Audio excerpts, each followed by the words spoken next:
Hello guys, today I'm working on the Samsung stove cooktop dual burner, which always stays on and then maximum temperature, doesn't matter where I set it to, low or high. This is common problem with this Samsung stove and very easy to repair. Let me show how. Our first step is to pull the stove out and then unplug it. Please remember always to unplug your appliances before servicing them. The next step is to remove this top panel. It has 5 screws in order to gain access for the switch. Now we have access to our faulty infinite switch. Please remember to take a picture of it in case you will forget where each wire goes when you need to reconnect it. After disconnecting all wires, we need to remove switch itself.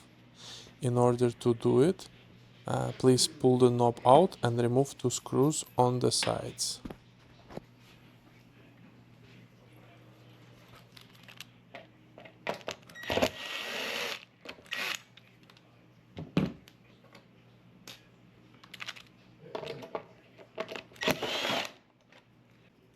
Now just pull the switch out.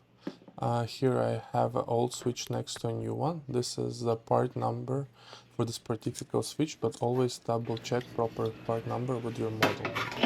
So now we just install the new switch back into its spot, screw it in, hook up your wires and install the top panel. And don't forget to reconnect your power supply.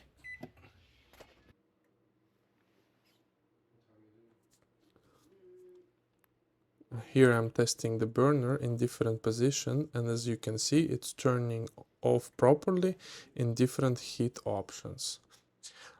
Thank you for watching my video. I hope it will be useful for you.